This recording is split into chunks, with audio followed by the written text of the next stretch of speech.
आइए हम यूहन्ना अध्याय 6 आयत 27 की शिक्षाओं पर एक नजर डालें।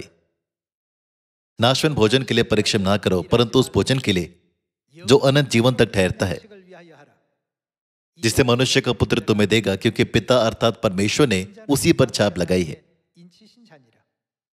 उन्होंने उससे कहा, परमेश्वर के कार्य करने के लिए हम क्या करें? यीशु ने उन्हें उत्तर दिया, परमेश्वर का कार्य यह है कि तुम उस पर जिसे उसने भेजा है विश्वास करो। तब उन्होंने उससे कहा, फिर तू कौन सा चिन्ह दिखाता है कि हम उसे देखकर तेरा विश्वास करें? उनका अर्थ था, वह कौन सा चिन्ह है जिसे देखकर हम विश्वास करें कि आप वही हैं जो स्वर्ग से उतरे हैं? तू कौन सा काम दिखाता है?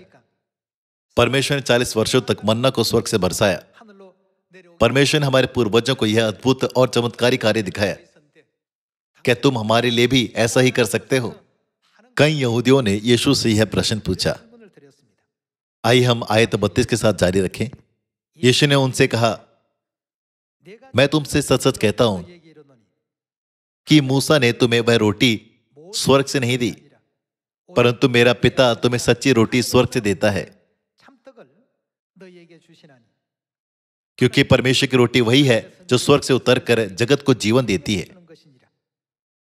तब उन्होंने उससे कहा, हे प्रभु, यह रोटी हमें सर्वदा दिया कर।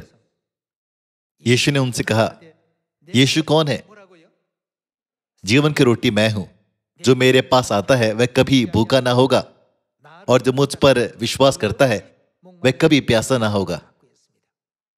भले ही यीशु ने उन्हें यह वचन दिए, फिर भी आयत 36 में उन्होंने कहा, परंतु मैंने तुमसे कहा था कि तुमने मुझे देख भी लिया है, तो भी विश्वास नहीं करते।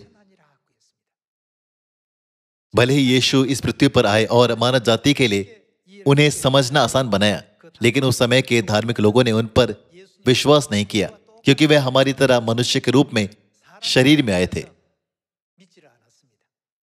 तब आज इस दृश्य को पूरी तरह से समझने के लिए हमें मन्ना के बारे में जानने की जरूरत है। इतिहास में परमेश्वर ने 40 वर्षों तक इजरायलियों के लिए स्वर्ग से मन्ना बरसाया है ना।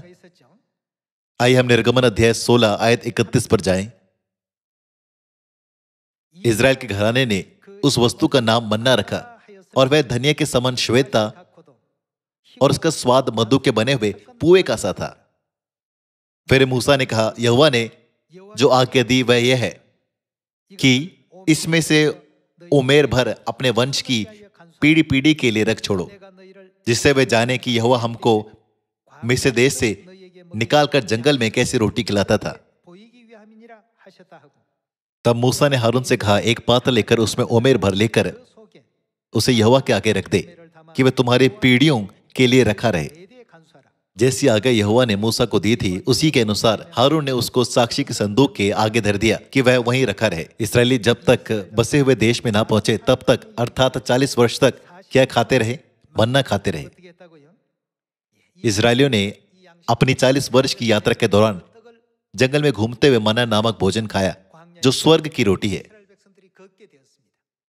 यीशु मन्ना के इतिहास को तुलना के रूप में उपयोग करके यूहन्ना अध्याय 6 में अनंत जीवन की बात समझा रहे हैं। आइए हम यूहन्ना अध्याय 6 आयत 49 पर जाएं।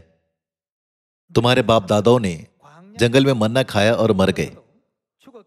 आइए हम आयत 51 के साथ जारी रखें। जीवन की रोटी जो स्वर्ग से उतरी मैं हूं।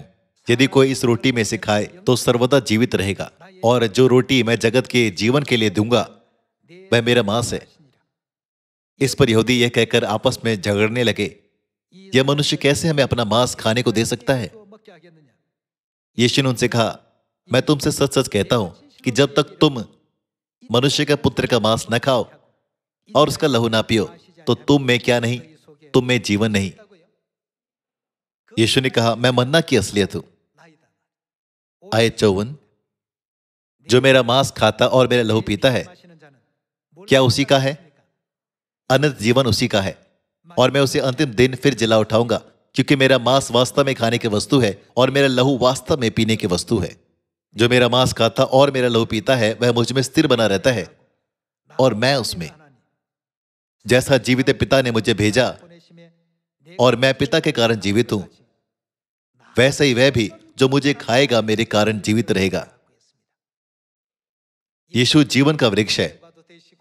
यीशु जीवन का मन्ना भी है। बाइबल में दर्ज इन दृष्टांतों के द्वारा यह गवाही दी जाती है और पुष्टि की जाती है कि यीशु कौन है।